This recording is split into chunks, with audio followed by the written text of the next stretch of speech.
नमस्कार.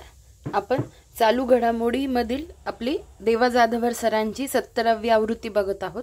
यापूर्वी आपण चर्चेतील व्यक्ती 6 पार्ट्समध्ये कंप्लीट केल्यात. आजपासून आपण आंतरराष्ट्रीय घडामोडी हा पार्ट कंप्लीट करणार आहोत. बरं, आजचा व्हिडिओ सुरू करण्यापूर्वी मला तुम्हाला आवर्जून सगळ्यांना थँक्यू म्हणायचं आहे, कारण तुम्ही खूप छान छान कमेंट्स करता आहेत आणि तुमचे सजेशन्स पण मला देता आहेत आणि तुम्ही हे पण सांगतायत की 70वी आवृत्ती तुम्ही लवकर कंप्लीट करा. तर माझी पण इच्छा आहे की कंबाईनच्या आधी ही 70वी आवृत्ती पूर्ण तुमच्याकडून करून घ्यायची आहे. तर तुमच्या लाईक्ससाठी, तुमच्या कमेंट्ससाठी, तुमच्या व्ह्यूजसाठी आणि तुमच्या इतक्या भरभरून मिळणाऱ्या प्रेमासाठी मी तुमची खूप मनापासून आभारी आहे. आणि तुमच्या ह्या गोष्टी म्हणजे तुमच्या कमेंट वाचल्या की मला असं वाटतं की आपण आता पटकन पुढचा व्हिडिओ आणावा. तर मग तुमच्या ह्या सगळ्या गोष्टींसाठी मनापासून मी तुमचे आभार मानते. आणि दुसरी गोष्ट मला तुम्हाला हे पण सांगायचं आहे की माझ्या डोक्यात एक प्लॅनिंग आहे की कंबाईन ग्रुप बी आणि सीचे जे आत्तापर्यंतचे PYQ किंवा एक्झाम झाल्या आहेत तर त्याचे पण मी एक सिरीज आणणार आहे.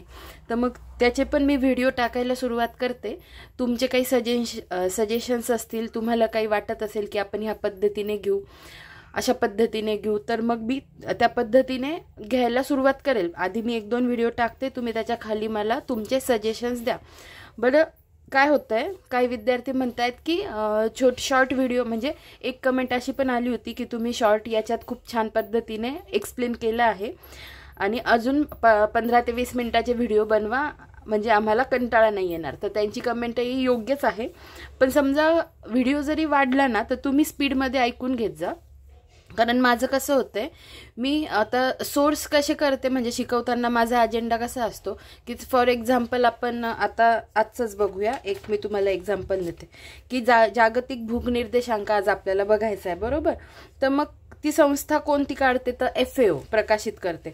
मग मी नुसतं एवढंच सांगून थांबत नाही ना, तर मला FAOची स्थापना सांगायची आहे, त्याच्याशी रिलेटेड. मग त्याची स्थापनाच हा पुढे कसा जागतिक अन्न दिन म्हणून साजरा केला जातो आणि त्याचा लोगो काय आहे, त्याचे हेडक्वार्टर्स काय आहे, तर ह्या सगळ्या गोष्टींचा ना मला सर्च घ्यावा लागतो.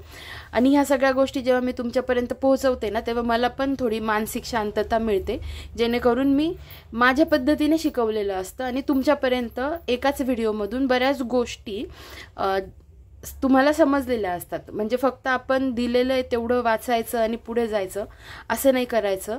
तर आणि मी बघतीये ना, तुम्हाला फक्त ऐकायचं आहे, बरोबर. त्यामुळे थोडा लॉंग व्हिडिओ झाला तर तुम्ही तो स्पीडली ऐकत जा आणि मी या पद्धतीने हे सगळं कव्हर करून घेत जाईल, ठीक आहे. तर मग ती सिरीज मी चालू केल्यावर तिलाही तुमचे काही सजेशन्स असतील तर मला नक्की सांगा. मी त्यानुसार त्याच्यात बदल करत जाईल. आणि पुन्हा सांगते, तुमच्या सगळ्यांच्या कमेंट्ससाठी, व्ह्यूजसाठी, लाईकसाठी, सगळ्यांसाठी आणि तुम्ही सबस्क्राईब पण करतात, या सगळ्यांसाठी मी पुन्हा मनापासून धन्यवाद व्यक्त करते आणि आजचा व्हिडिओ स्टार्ट करते. तर आजचं काय आहे, आंतरराष्ट्रीय घडामोडी आपण स्टार्ट करणार आहोत.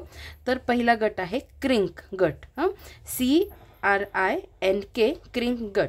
क्रिंक हा शब्द चीन, रशिया, इराण, उत्तर कोरिया या देशांच्या एकत्रित युतीसाठी वापरला जातो.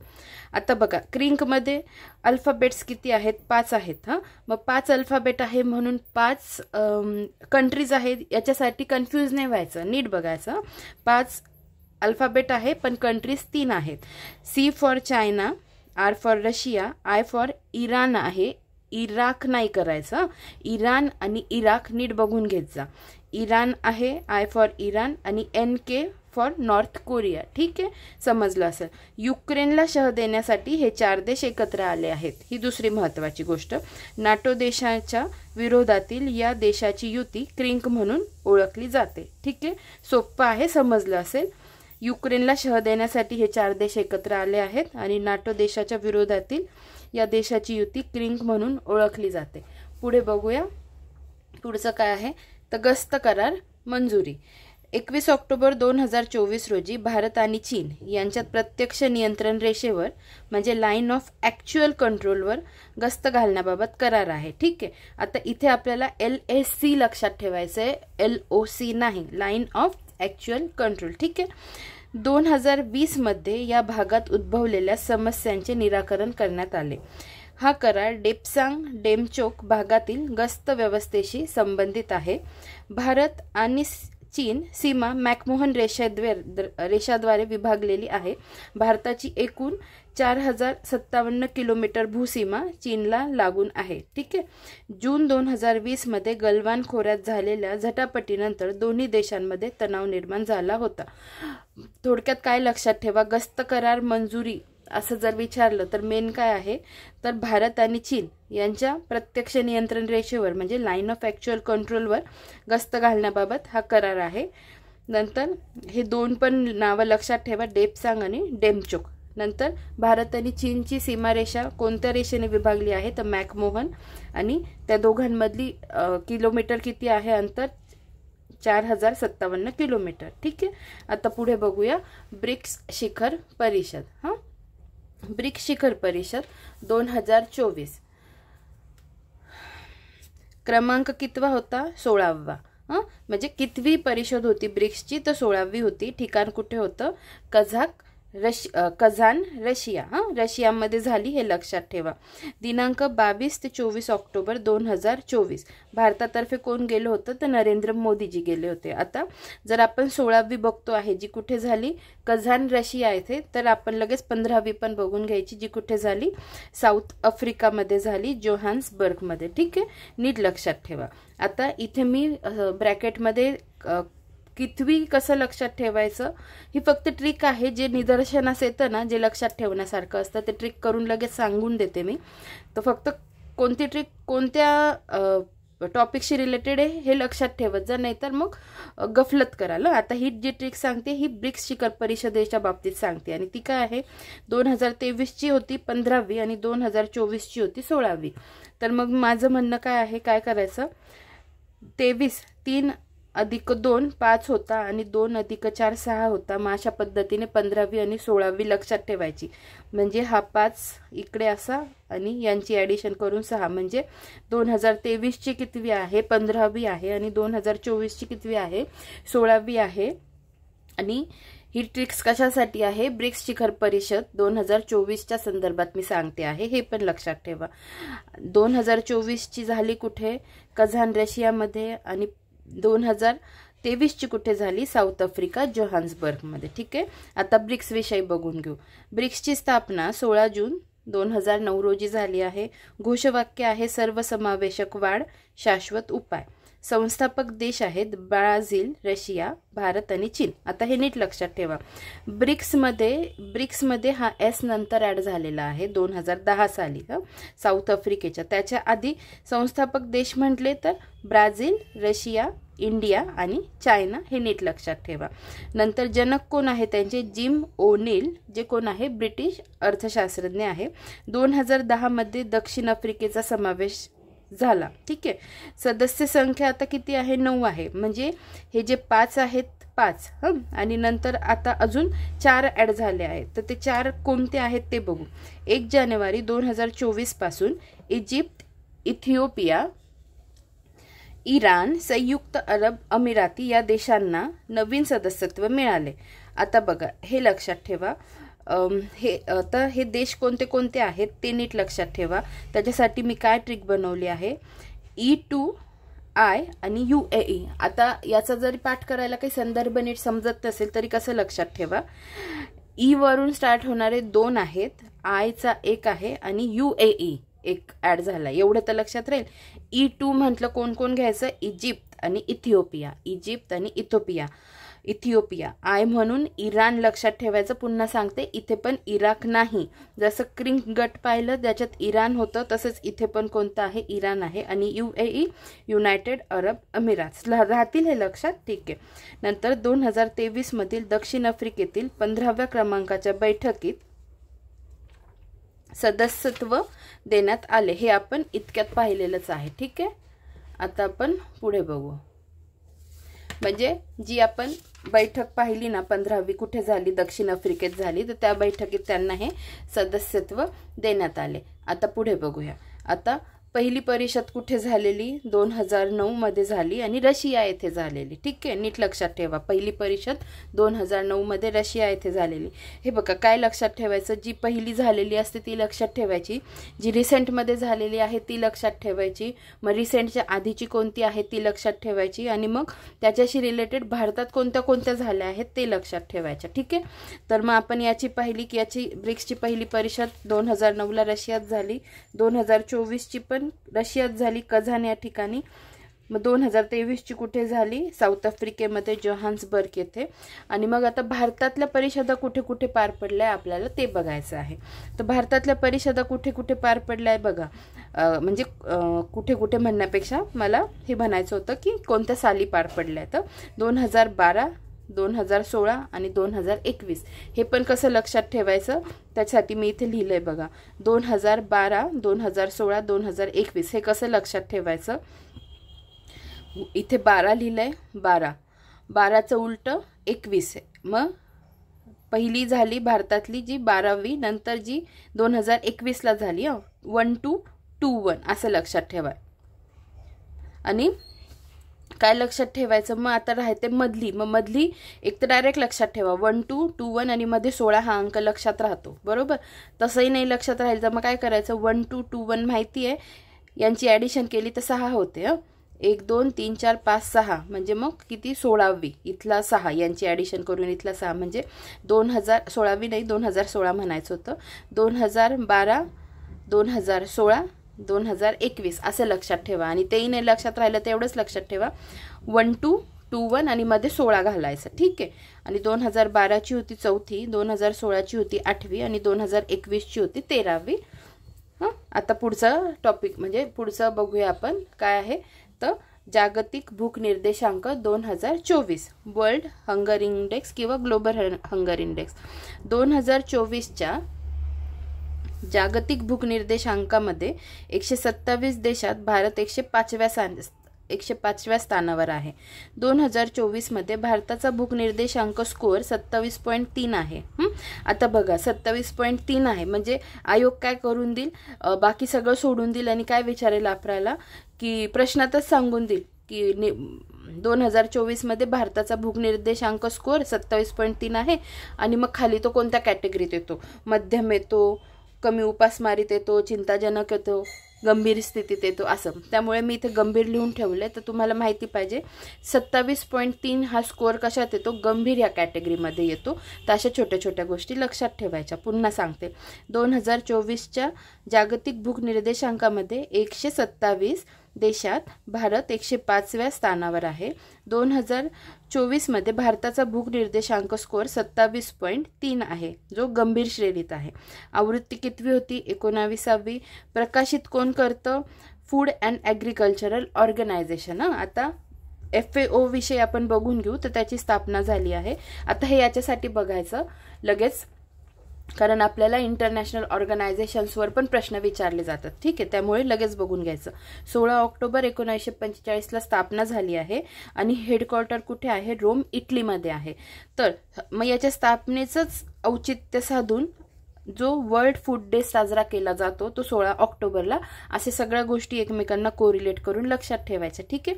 आता द्वारे तर कोणाद्वारे? तर कन्सर्न वर्ल्ड वाईड जी आयर्लंडमध्ये आहे आणि वेल्थ हंगर जी जर्मनीमध्ये आहे. ठीक आहे, हे दोन्ही पण लक्षात ठेवा. आयर्लंडमध्ये कन्सर्न वर्ल्ड वाईड आणि वेल्थ हंगर जर्मनीमध्ये. ठीक आहे. आता पुढे बघूया. भारताचा ग्लोबल हंगर इंडेक्स स्कोअर 4 घटक निर्देशांकाच्या मूल्यांवर आधारित आहे. तर कोणते? 13.7% लोकसंख्या कुपोषित, 13.7% लोकसंख्या कुपोषित, नंतर 5 वर्षाखालील 35.5% मुले खुंटलेली, 18.7% मुले वाया गेलेली आणि 2.9% मुले त्यांच्या 5व्या वाढदिवसापूर्वी मरतात. आता पुढे बघूया. अहवालाचं उद्दिष्ट काय आहे? 2030 पर्यंत शून्य भुकेचे संयुक्त राष्ट्रांचे शाश्वत विकास लक्ष्य गाठणे. आता शून्य भुकेचे जे सस्टेनेबल डेव्हलपमेंट गोल जे 17 सांगितले आहेत मग त्याच्यात झिरो हंगर हे कितव्या नंबरचं आहे आपल्याला लगेच बघून घ्यायचं आपण. तर सस्टेनेबल डेव्हलपमेंट गोल 2 नंबरचं काय आहे? तर झिरो हंगर आहे. तर मग हे पण माहिती पाहिजे, 0 हंगर. त्याच्यानंतर हा निर्देशांक 0 ते 100 दरम्यान असतो. आता हा अतिशय महत्त्वाचा पॉईंट आहे, नीट लक्षात ठेवा. 0 गुण म्हणजे तो उपासमार नसणे आणि 100 गुण म्हणजे तीव्र उपासमार असणे. ह्या गोष्टी नीट लक्षात ठेवा. इथे पण मल्टिपल स्टेटमेंट देऊन फसवण्याचा प्रयत्न केला जाऊ शकतो, म्हणून आपण नीट लक्षात ठेवायचं. 0 म्हणजे उपासमार नसणे आणि 100 गुण म्हणजे तीव्र उपासमार असणे होय. तर निर्देशांक काढण्यासाठी 3 मापदंड आणि 4 निर्देशांक वापरले जातात. हे पण नीट लक्षात ठेवा. काय म्हटलंय त्यांनी, 3 मापदंड आणि 4 निर्देशांक. जर मग 3 मापदंड आहेत तर ती 3 कोणती हे लक्षात ठेवायचं आणि त्या तिघांचं डिव्हायडेशन 4 मध्ये कसं झालंय हे लक्षात ठेवायचं. तर कसं आहे बघा, 3 मापदंड लक्षात ठेवा. बाल मृत्यू दर, नंतर बालकांमधील कुपोषण आणि अपुरा अन्न पुरवठा. आता यांचे 4 निर्देशांक कसे, बाल मृत्यू दरचा 1 आहे आणि बालकांमधील कुपोषणचे 2 आहेत, जे अतिशय महत्त्वाचे आहेत. आणि नंतर अपुरा अन्न पुरवठा आपण बघून घेऊ. आधी मापदंड 3 आहेत हे पाठ करा. बाल मृत्यू दर, बालकांमधील कुपोषण आणि अपुरा अन्न पुरवठा. आता बाल मृत्यू दर मध्ये कसं लक्षात ठेवायचं, 5 वर्षाखालील मुलांचा मृत्यूदर हे नीट लक्षात ठेवा. आणि बालकांमधील कुपोषणमध्ये 2 गोष्टी येतात. कोणत्या, 5 वर्षाखालील मुलांचे उंचीच्या तुलनेत वजन कमी, उंचीच्या तुलनेत वजन कमी आणि 5 वर्षाखालील मुलांचे वयाच्या तुलनेत कमी उंची, कमी उंची. आता ह्या गोष्टी आहे ना, हे तर ठीक आहे आपण हे बघितलं, पण यांना इंग्लिशमध्ये काय म्हणतात हे नीट लक्षात ठेवा. 5 वर्षाखालील मुलांचे उंचीच्या तुलनेत वजन कमी, ह्या गोष्टीला म्हणतात वेस्टिंग, वास्टिंग किंवा वेस्टिंग. आणि 5 वर्षाखालील मुलांचे वयाच्या तुलनेत कमी उंची, याला म्हणतात स्टंटिंग. म्हणजे नुसत्या ह्या टर्म्स जरी विचारल्या आणि खाली आपल्याला, आता आयोग मराठीत तर काही देत नाही, कधी कधी डायरेक्ट स्टंटिंग वेस्टिंग विचारलं तर आपल्याला ह्या गोष्टी कळायला पाहिजे. वेस्टिंग म्हणजे काय, 5 वर्षाखालील मुलांचे उंचीच्या तुलनेत वजन कमी, आणि स्टंटिंग म्हणजे काय, 5 वर्षाखालील मुलांचे वयाच्या तुलनेत कमी उंची. ठीक आहे. आता पुढे अपुरा अन्न पुरवठा, अपर्याप्त उष्मांक असलेल्या सर्व वयोगटातील लोकसंख्येचा वाटा. आता पुढे बघा, पुढे काय आहे तर उपासमार तीव्रतेचे मोजमाप. इकडे पातळी दिली आहे, इकडे गुण दिले. आता हे रॅन्डमली जरी दिलं असलं तरी आपण त्याचा सिक्वेन्स नीट लावून घेऊ. म्हणजे कमीकडून जास्तकडे, म्हणजे कमी उपासमारचा रँक काय आहे, 9.9 पेक्षा कमी गुण असतील तर. कमी उपासमार नंतर काय येतं, मध्यम, ज्याची रँक गुण कसे आहेत 10 ते 19.9. ठीक आहे. आता पुढे गंभीर, मध्यम नंतर गंभीर येतं 20 ते 34.9. त्याच्यानंतर येतं चिंताजनक 35.0 ते 49.9 आणि त्याच्यानंतर येतं अत्यंत चिंताजनक 50 पेक्षा जास्त. हे खूप महत्त्वाचं आहे, हे नीट लक्षात ठेवा. इथे मी लावून दिलेलं आहे, इथे पण मी आकडे त्यानुसार टाकलेले आहेत.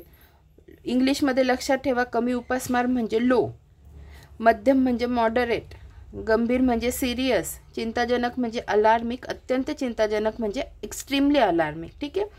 Low, moderate, serious, alarming, extremely alarming. ठीक आहे. आणि ही रँक पण लक्षात ठेवा, गुण लक्षात ठेवा त्याचे. लो म्हणजे 9.9 पेक्षा कमी, मॉडरेट म्हणजे 10 ते 19.9, सिरियस म्हणजे 20 ते 34.9, म्हणजे भारत याच्यात आहे, ज्याचा काय किती आपला स्कोअर 27.3. नंतर आहे अलार्मिंग 35.0 ते 49.9, हे झालं अलार्मिंग. आणि एक्स्ट्रीमली अलार्मिंग काय झालं तर 50 पेक्षा जास्त, एक्स्ट्रीमली अलार्मिंग 50 पेक्षा जास्त. तर हे तुम्ही नीट लक्षात ठेवा. आता पुढे बघूया, जागतिक बहुआयामी गरिबी निर्देशांक 2024 कोणाद्वारे तर युनायटेड नेशन्स डेव्हलपमेंट प्रोग्राम आणि ऑक्सफर्ड विद्यापीठ. हे नीट लक्षात ठेवा, United Nations Development Programme UNDP आणि ऑक्सफर्ड विद्यापीठ. सुरुवात कधी झाली, 2010ला. आणि 3 आयाम विचारात घेतले जातात, राहणीमानाचा दर्जा, शिक्षण आणि आरोग्य. राहणीमानाचा दर्जा, शिक्षण आणि आरोग्य 10 निर्देशांकाच्या आधारे तो काढला जातो. आणि भारतात 23.4 कोटी लोक दारिद्र्यात जगत आहेत. ठीक आहे, अशा पद्धतीने आजचं तर आपण व्हिडिओ कंप्लीट केलेला आहे. आपण लवकरच पुढच्या व्हिडिओमध्ये भेटूया. तुम्हाला काही वाटत असेल अजून सजेशन्स द्यावेसे तुम्हाला सांगत जा, म्हणजे मलाही एक पुढे कशा पद्धतीने मार्गक्रमण करायचं आहे ते म्हणजे मला हे कळतं की तुम्हाला आवडतं आणि मी पण पटकन व्हिडिओ बनवायला पाहिजे. ठीक आहे, धन्यवाद.